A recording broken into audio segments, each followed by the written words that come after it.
Well, thank you very much, David, for that introduction, and thank you for the welcome, everyone. Good morning, and great to be with you today.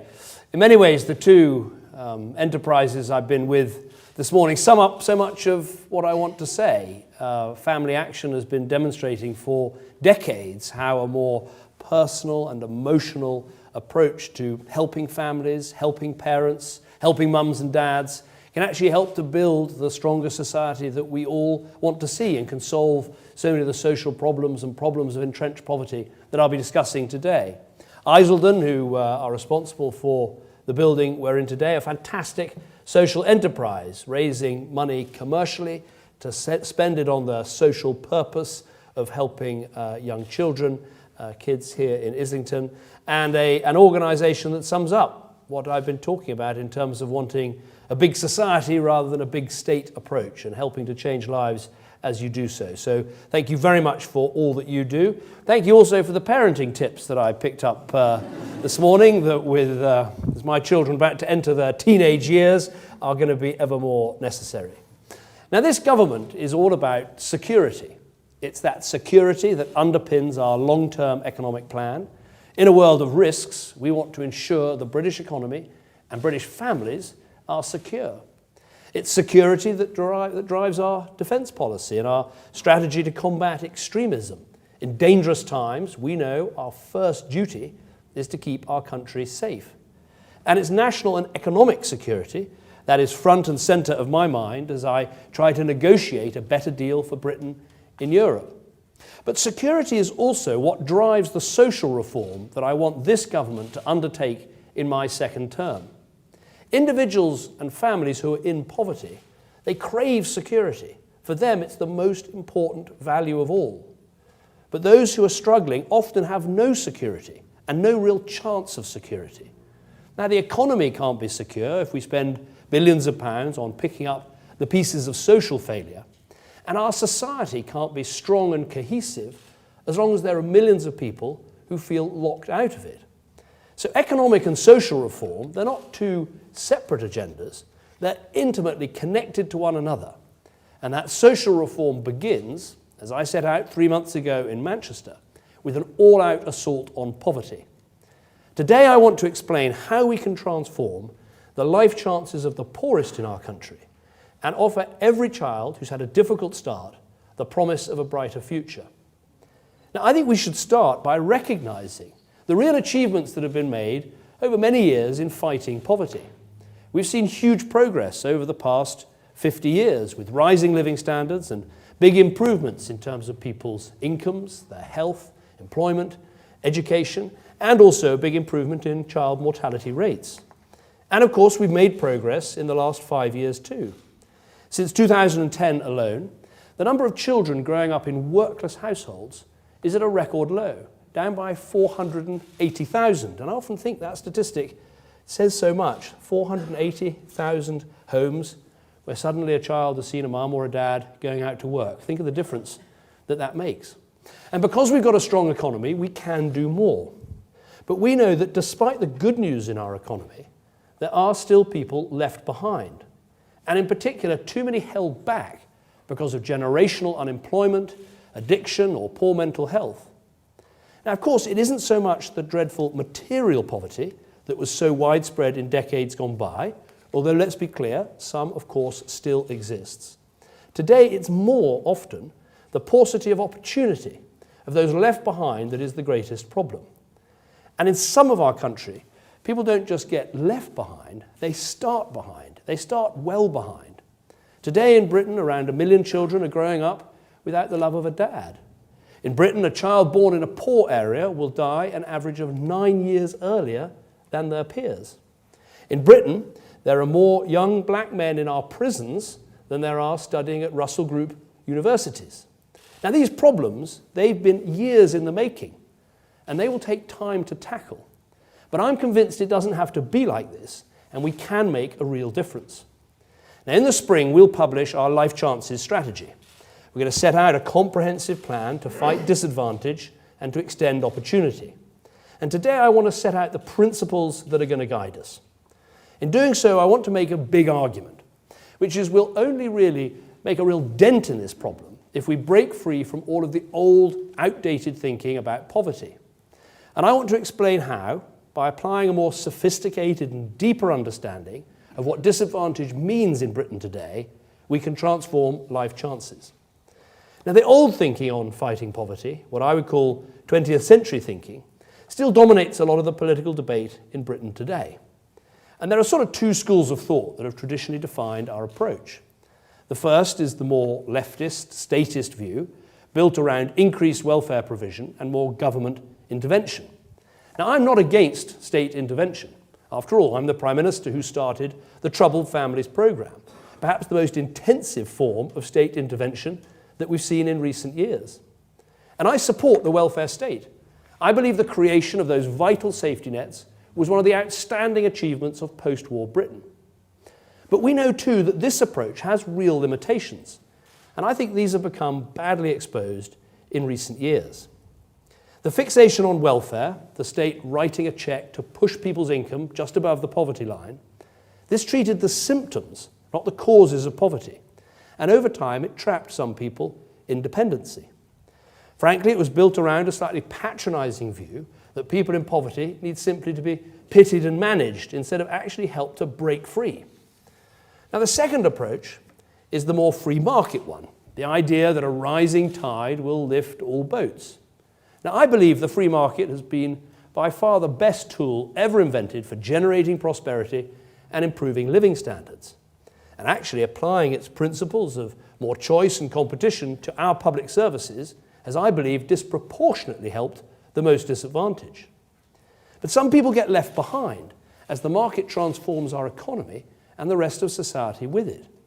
These people haven't been equipped to make the most of the opportunities presented to them, and a chasm exists between them and those who have been able to take advantage. Now, I believe in self-reliance and personal responsibility. I think it's absolutely correct, but we have to recognize that this alone is not enough.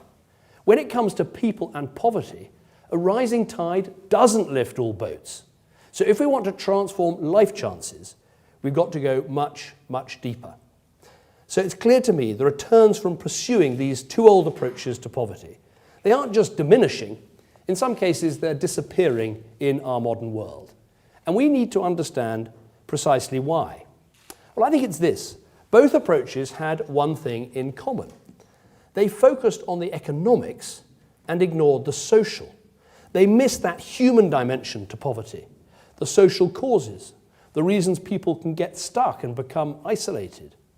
Let me put it another way. If you talk to a single mum on a poverty-stricken estate, someone who suffers from chronic depression, someone who perhaps drinks all day to numb the pain of the sexual abuse they might have suffered as a child, if you tell her her benefits have risen by a couple of pounds a week and so she and her children have been magically lifted out of poverty, or on the other hand, if you told her about the great opportunities created by our market economy, I think she'd ask you, well, what planet are you actually on? Of course, the economy is absolutely vital, and that's why we've got to see through our long-term economic plan. We're never going to defeat poverty unless we manage the economy responsibly, because in the end, it's always the poorest who suffer the most when governments lose control of the public finances. And of course, we'll never defeat poverty unless we back businesses to create jobs. Work is, and always will be, the best route out of poverty. And with welfare reform, universal credit, tax cuts and the introduction of the national living wage, we're making sure that it always pays to work. And we'll continue to tackle the scourge of worklessness in Britain, including by reforming the way we support people who fall ill, so they can stay in work and aren't just consigned to a life stuck on benefits. And because the evidence shows that families where only one parent is in work are more at risk of poverty, we're going to back all of those who want to work. That's why our offer for working parents of 30 hours a week of free childcare for 3- and 4-year-olds is so important. But to really defeat poverty, we need to move beyond the economics. We need a more social approach, one where we develop a richer picture of how social problems combine, how they reinforce each other, how they manifest themselves throughout someone's life, and how the opportunity gap gets generated as a result. Above all, we need to think big, we need to be imaginative, not just leaving behind the old thinking, but opening ourselves up to the new thinking. For instance, the pioneering research that shows us why some children from poor families that can climb right to the top, while others seem condemned almost from birth to a life of struggle and stress. And there are 4 vital social insights that I believe must anchor our plan for extending life chances. First, when neuroscience shows us the pivotal importance of the first few years of life in determining the adults we become, we must think much more radically about improving family life and the early years. Second, when we know the importance not just of acquiring knowledge, but also developing character and resilience, there can be no let-up in our mission to create an education system that is genuinely fit for the 21st century. Third, it is now so clear that social connections and experiences are vitally important in helping people to get on. So when we know about the power of the informal mentors, the mixing of communities, the broadened horizons, the art and culture that adolescents are exposed to, it's time to build a far more level playing field with opportunity for everyone, regardless of their background. And fourth, when we know that so many of those in poverty have specific treatable problems, such as alcoholism, drug addiction, poor mental health, when we know these things, we've got to offer the right support, including to those in crisis. This is what I would call a life cycle approach, one that takes people from their earliest years through schooling, adolescence, and adult life.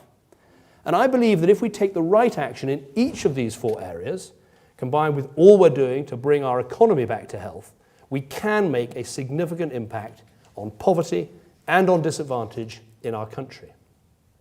And at the same time, it's right that we move away from simply looking at income-based poverty measures and develop more sophisticated social indicators to measure success. So let me set out in more depth some of the steps we're going to take in each of these 4 areas, and apologies in advance for the length of what I'm going to say, but I wanted to bring together in one place all the things that we aim to do in these 4 vital areas. So first, family and those crucial early years. Now, to me, families are the best anti-poverty measure ever invented. They're a welfare, education, and counselling system all wrapped up into one. Children in families that break apart are more than twice as likely to experience poverty as those whose families stay together. That's why strengthening families should be at the heart of our agenda. We've significantly increased the help we offer on childcare, introduced shared parental leave so families can be there for one another at the most stressful time, the birth of a child. We've backed marriage in the tax system, and 160,000 couples have taken up the preventative relationship support that we've funded over the last 5 years. And I can announce today that we'll double our investment in this Parliament with an extra £35 million to offer even more relationship support. We'll also do more to help people save, to help build families' financial resilience. Those with no savings at all have no buffer, no shock absorber for when the unexpected events hit. Saving is a habit that should start early, so we're going to expand the Church of England's Lifesavers project, which helps primary school children to manage money and learn how to save, and we'll look at what more can be done in this whole vital area. So I can announce today that we intend to bring forward a Help to Save scheme to encourage those on low incomes to build up a rainy day fund, and full details of this scheme will be announced at the budget. All of this will help to prevent the relationship strain that can be caused by financial difficulties. But when it comes to life chances, it isn't just the relationship between parents that matters. It's what is just as important is the relationship between the parent and the child. Now, thanks to the advent of functional MRI scanners, neuroscientists and biologists say they've learnt more about how the brain works in the last 10 years than in the rest of human history put together. And one critical finding is that the vast majority of the synapses, the billions of connections that carry information through our brains, develop in the first 2 years. Destinies can be altered for good or ill in this window of opportunity. On the one hand, we know that the severe developmental damage that can be done in these so-called foundation years, when babies are emotionally neglected, abused, or if they witness domestic violence. As Dr. Jack Shonkoff's research at Harvard University has shown, children who suffer what he calls toxic stress in those early years are potentially set up for a life of struggle, risky behaviour, poor social outcomes, all driven by abnormally high levels of the stress hormone cortisol. On the other hand, we also know, and it's common sense, that a safe, stimulating, loving family environment can make such a positive difference. One study found that by the age of 3, some toddlers might have heard 30 million more words in their home environment than others. That is, I think, a staggering statistic. And of course, the more words children heard, the higher their IQ, the better they did in school, and also down the track. So mums and dads literally build babies' brains. We serve, they respond. The baby talk, the silly faces, the chatter, even when we know they can't answer back, the closeness of the contact, strengthening that lifelong emotional bond between mother and baby, this all matters so much for child development. The biological power of love, trust, and security. And yes, while bad habits can be passed on to children, we know too that the secret ingredients for a good life, character, delayed gratification, grit, resilience, they can be taught by parents, not just caught from them. So I believe if we're going to extend life chances in our country, it's time to begin talking properly about parenting and babies and reinforcing what a huge choice having a child is in the first place, as well as what a big responsibility parents face in getting these early years right. Now, of course, that must begin by helping those most in need. And that's why I've made it such a priority to speed up the adoption process and improve child protection and social services. I think these will be landmark reforms of the next 5 years. But there's a lot more we can do. Our Troubled Families programme has worked with 120,000 of the hardest to reach families in the country, helping to turn their lives around by getting parents a job or getting children into school, ending truancy, dealing with the problems that they face. Over the next 5 years, we'll work with 400,000 more families. And as we do that, I want us to be much bolder. It is tragic that some children turn up to school unable to feed themselves or use the toilet. Now, of course, this is a clear failure of parenting, but by allowing poor parenting to do such damage for so long, it's also a state failure of social services, of the health service, of childcare, of the lot. So I can announce today that as we scale up the Troubled Families programme, we'll ensure that parenting skills and child development become central to how it is both targeted and how it's delivered. Now, in the end, though, getting parenting and early years right isn't just about the hardest to reach families. Frankly, it's about everyone. And we have to work at it. If you don't have a strong support network, if you don't know other mums or dads, having your first child can be enormously isolating. As we know, they don't come with a manual, and that's obvious, but is it really right that all of us get so little guidance? Now, we've made some good progress. We've dramatically expanded the number of health visitors, and that, I think, is crucial. But it deals with one particular part of parenting, the first few weeks and months. What about later on, when it comes to good play, communication, behaviour, discipline? All issues I was struggling with at the weekend, and I expect many of you were too. We all need more help with this, because it's the most important job that we'll ever have. So I believe we now need to think about how to make it normal, even aspirational, to attend parenting classes. We should encourage the growth of high-quality courses that help with all aspects of becoming a great mum or a great dad. And we need to take steps to encourage all new parents to build a strong network, just as brilliant organisations like Family Action or NCT already do for some parents. So I can announce today that our Life Chances strategy will include a plan for significantly expanding parenting provision. It will examine the possibility of introducing a voucher scheme for parenting classes, and it will recommend the best way to incentivise parents to take them up. Now, if families fail, it is even more critical that schools do not. And that, of course, is the second part of our strategy. When a child has had a difficult start, what could they need more than a place of sanctuary, warmth, challenge, escape, liberation, and discovery? Now, if they're lucky, they can find it in an outstanding school with dedicated, inspiring teachers. So what we need to do is take the luck right out of the equation. And that's what our reforms have been all about.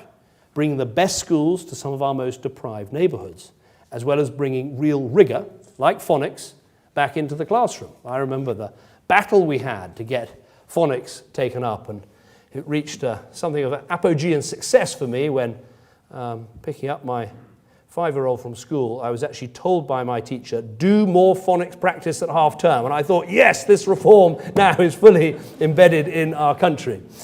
And I did do some. But there are today 1.3 million more children in good or outstanding schools today compared with 2010. And over the coming weeks, I'll set out in more detail our second-term education reform agenda. But let me explain some of the thinking that will underpin it and how in particular we want to help the most disadvantaged children. We now understand far more than we used to about how we take in information and how we learn and what it takes to be a great reader or even to be creative. Much of the answer is knowledge. We understand new information in the context of what we already hold. As Kahneman, Daniel Willingham and others have described, the more information is stored in our long-term memory, the better our processing power, our working memory, can be employed. It is by knowing the past that we can invent the future.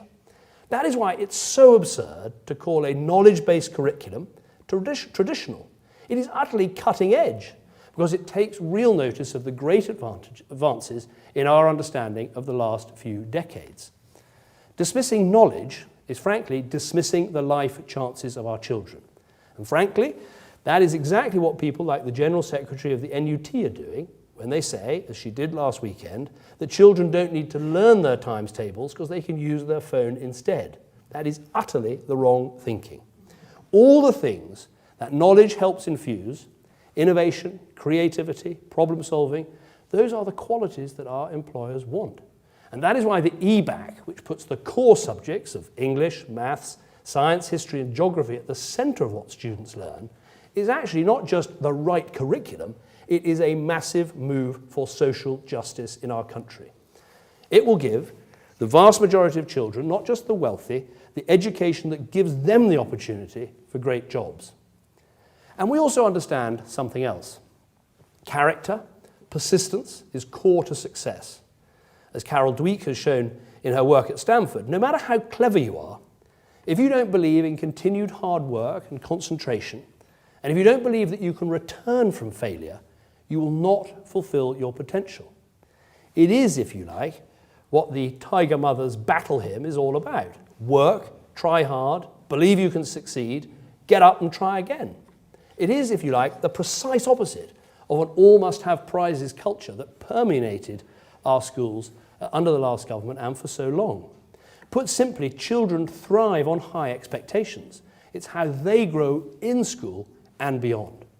Now, for too long, this has been the preserve of the most elite schools, and I want to spread it to everyone. So as we reform education, we'll develop new character modules so that all heads are exposed to what the very best schools do. We'll learn from new schools like the Floriat primary schools in Southall and Brent that will teach character virtues like curiosity, honesty, perseverance and service. We'll commission great trainers, teachers and youth workers to share and create materials and make sure they're available to every school in the country. We will also do more on sport, one of the extracurricular activities most associated actually with high academic achievement. Our new sports strategy extends Sport England's remit to cover 5-year-olds and upwards, meaning more children taking part in sport and experiencing the highs, and let's be frank, often lows of competition, both inside school and without. And when it comes to formative experiences that build character, there can be few more powerful examples than National Citizens Service. NCS is now becoming a rite of passage for teenagers all over Britain. It helps them mix with people from different backgrounds, helps them learn to work together, helps you to push yourself further than you ever thought possible. NCS is about showing young people the power of public service and not just self-service. And so I can make a major announcement on this today. We're going to provide over £1 billion for NCS over the next 4 years, meaning that by 2021, NCS will cover 60% of all 16-year-olds. It will become the largest programme of its kind in Europe, And to get there, we'll now expect schools to give every pupil the opportunity to take part, and will tie NCS into the national curriculum. This is a significant investment in future generations, and because it will help build a stronger, more integrated and cohesive society, it is one, I believe, that will make us all very proud. Now, the third part of our Life Chances strategy must be to make opportunity more equal. Not just continuing to reduce youth unemployment, getting more people to university, reducing the scourge of discrimination. Of course, we should do all of those things. That's why, for instance, just a few weeks ago, I persuaded leading businesses, universities, organisations across the public sector to adopt name-blind applications, because I want every young person in Britain to know that they'll be judged according to merit, not lazy and inaccurate stereotypes. But I'm talking about something more subtle, but no less influential for life chances. There's a book called Our Kids by Bob Putnam, which is dominating the American political debate on poverty. And it seeks to explain why the college-educated professional classes continue to move ahead, while those at the bottom can remain stuck. And it describes a whole series of advantages that those at the top have, but can be lacking in others. The informal networks of support, the mentors, the social connections, all helping to give young people those soft skills and extra advantages that they need to navigate the fast-moving seas of the modern world. And when you add all these advantages up, it's no surprise that there's an opportunity gap between the rich and the poor. The work that active, demanding parents do is fantastic, passing on life-enriching experiences to their children, and rightly being unapologetic about helping them to get ahead. And it's only natural that parents, we all use our experience and our social networks and connections to give kids the best start in life. So my starting point for this is not to ask, how can we stop some parents giving their children a brilliant start? That would be an absurd starting point. What motivates me is helping the most disadvantaged kids to catch up. Let me give you a few examples. Work experience for school children can be a transformative opportunity. It gives children the chance to experience work, to talk to adults who aren't just authority figures like parents and teachers. And at its best, it can really help teenagers establish a network and encourage them to think completely differently about their future. Now, it often does that for those lucky enough to arrange a great placement. But for so many, it either doesn't happen at all, or it's just a wasted week, sometimes spent locally, just watching the clock, never getting kids out of their comfort zone or raising their sights to the height they should go. Now, we can change that, and later in the spring, we'll set out a plan for using work experience much more creatively, especially for the most disadvantaged young people. There's also the opportunity of culture. Britain is blessed with some of the most awe-inspiring cultural treasures on our planet. Museums, theatres, galleries, exhibitions, artists, musicians, they are a jewel in our country's crown. And culture should never be a privilege. It is a birthright that belongs to us all. But the truth is, there are too many young people in Britain who are culturally disenfranchised. And if you believe in publicly funded arts and culture, as I passionately do, then you must also believe in equality of access, attracting all and welcoming all, rich and poor, culture vultures, first-timers, in London and outside London. And this doesn't just mean opening up a few times to children from a deprived area. It means taking all creativity and ingenuity of those who work in the arts and applying it to this vital challenge. And we can learn from those organisations that already do an excellent job in reaching out to marginalised groups. So again, our Life Chances strategy will address this cultural disenfranchisement directly with a new Cultural Citizens programme and ensure there's real engagement by arts organisations with those who might believe that culture is not for them, meaning that many more children can have the doors opened to their wonderful cultural inheritance. Mentoring should also be a big, big part of our plans. Many people look back at their younger selves, their younger lives, and they can point to someone or remember someone. Maybe it was a parent or a teacher or a sports coach or even their first boss, and say, that's the person who really found my passion. That's the one who made a difference for me. But if you haven't ever had someone in your life who really believes in you, who sees your potential, who helps bring it to the fore, the sands of time can drain away and your talents can remain hidden. So I can announce that we're going to launch a new national campaign led by Christine Hodgson, chairman of Capgemini UK and the Careers and Enterprise Company. And it will work with business, charities and the public sector to build a new generation of high-quality mentors. We'll direct 70 million towards careers in this Parliament, principally to the Careers and Enterprise Company, who will lead this major new effort to recruit mentors for young teenagers, with a focus on the 25,000 about to start their GCSEs, who we know are underachieving or at risk of dropping out. I've seen this happen. Some London state schools, one I went to a couple of years ago, where every single child coming up to GCSE had a mentor. And I think we can be far more ambitious about what is possible in this area. So by finding inspirational role models and encouraging them to give up some time, I believe we can really help young people make big plans for their future. There's also an important issue of community that we must address, and that is some of our housing estates. Some of these places, especially those built after the war, actually entrench poverty because of the way they isolate and entrap so many families and communities. Now, of course, within these estates, behind the front doors, families build warm and welcoming homes just like anyone else. But step outside and you're often confronted by concrete slabs as if dropped from on high, brutal high-rise towers, linked walkways that become a gift to criminals and drug dealers. These places actually design in crime in some cases rather than design it out. Decades of neglect have spawned ghettos, gangs and antisocial behaviour. And poverty has become concentrated because, let's face it, few who could afford to move would want to stay. Now, of course, these estates also lead to social segregation, meaning people from different backgrounds just don't mix together as much as they used to. And that isn't good for anyone. So I think it is time to be far more ambitious about solving this problem. So I can announce today we're going to tear them down. We're going to work with 100 housing estates across the country, aiming to transform them. We'll work in partnership with residents, housing associations, local authorities, social enterprises, private developers, and sweep away the barriers that prevent regeneration. Now, for some estates, it will mean simply knocking them down and starting again. Developers will rebuild, often at a higher density, increasing housing supply throughout the country. And to help us get there, we'll appoint an advisory panel whose first job will to be establish a set of binding guarantees for tenants and homeowners so they know they are properly protected.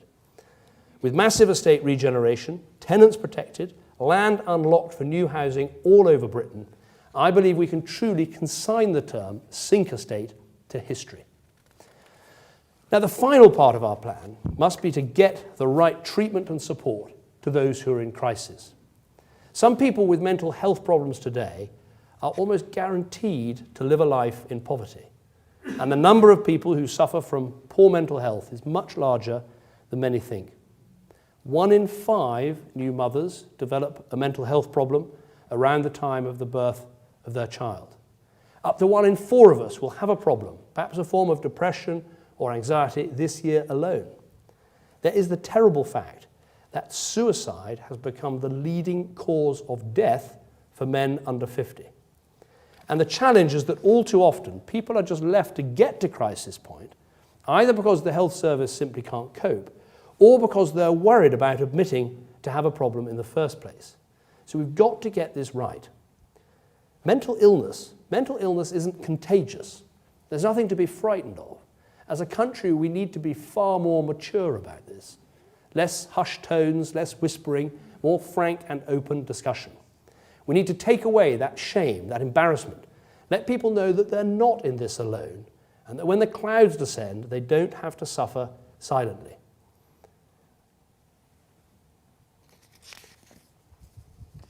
I want us to be able to say to anyone who's struggling, talk to someone, ask your doctor for help, and we'll always be there to support you.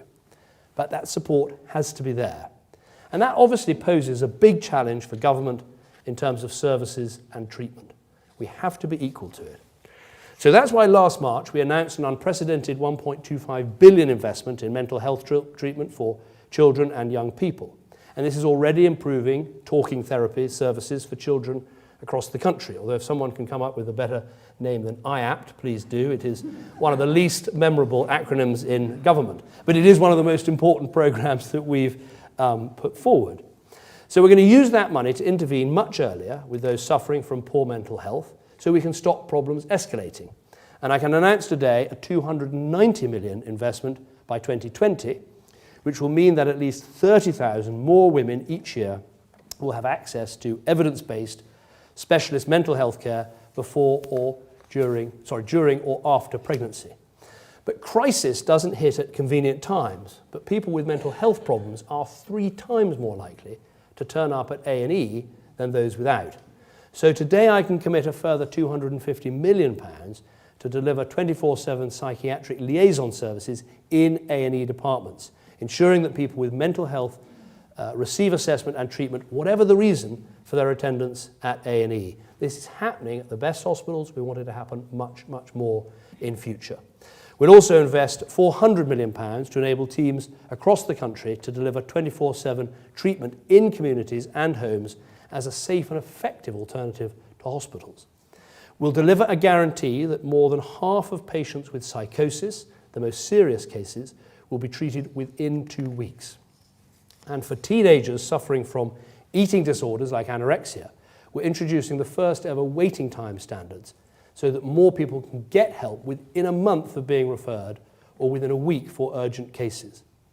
Now, with these announcements, by breaking the mental health taboo, by working with businesses and charities, and by taking forward the recommendations of the Independent Mental Health Task Force that will soon report, I believe we can lead a revolution in mental health treatment in Britain. But there is one last issue we need to address, and that is addiction. Alcoholism and drug addiction can happen to anyone. People with wonderful families, great careers, with a million good reasons to stop. Now, in Westminster, we were reminded of this all too painfully last summer. Charles Kennedy was not just a brilliant MP with so much more to contribute to our politics and public life. He was also a kind, lovely man, brimming with wit, warmth, and humanity. He was starting a new life in a place that he loved. He had everything to live for. But at just 55, he was gone. So are we getting it right here?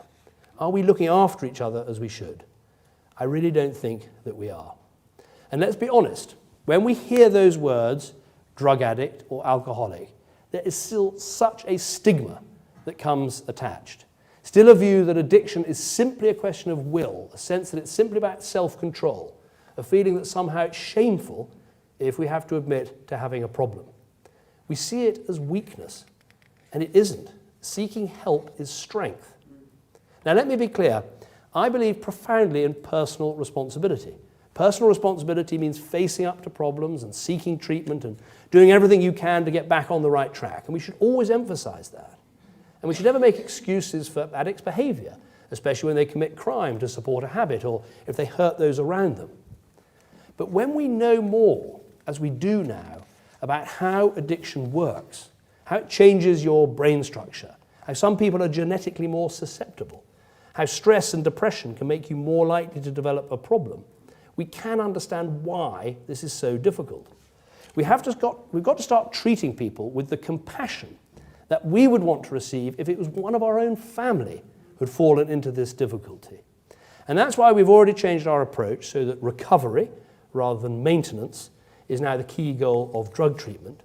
And I can announce today that we're going to create a new social investment outcomes fund of up to 30 million to encourage the development of new treatment options for alcoholism and drug addiction delivered by expert charities and social enterprises. I think this could unlock around £120 million of funding from local commissioners and up to 60 million of new social investment to expand the kind of treatment that we know can work, including those vital residential rehab places. I think it is a perfect use of social impact bonds. We all know the money that can be saved from these sorts of creative interventions, and I hope to see a real expansion of this in the years ahead. So this is how I believe we can rescue a generation from poverty and extend life chances right across our country. It's about backing stable families and good parenting because we know the importance of those early years and setting children up for a good life. It's about improving education so those who've had the toughest starts have every chance of breaking that cycle of poverty. It's about building a country where opportunity is genuinely more equal, with stronger communities and young people who have the experiences and the networks that others might have to help them take on the world. And it's about providing high-quality treatment as we eliminate once and for all the damaging stigma that surrounds addiction and mental health. Now, all of this, delivering our Life Chances strategy, it starts with a fundamental belief that people in poverty are not liabilities to be managed. Each person is an asset to be realized, human potential to be nurtured. Now, since I first got to my feet here this morning, some time ago, you might say, 40 babies have been born in our country. Newborns being bundled up and handed to proud parents in maternity wards all across Britain. Picture that in your mind. Remember the first time it happened to you. And think of the hope in those rooms, the quiet wishes being made by mums and dads, rich and poor alike, for that precious bundle's future. And sometimes we can make politics sound very complicated, but for me it all comes back to a simple ambition, to give every child the chance to dream big dreams, and the tools, the character, the knowledge and the confidence that will let their potential shine brightly. So for people in Britain who are struggling today, our mission as a government is to look each parent and child in the eye and say, your dreams are our dreams. We'll support you with everything we've got. And with the steps that I've outlined today, our Life Chances strategy, I'm confident that we can deliver. Thank you. Thank you very much.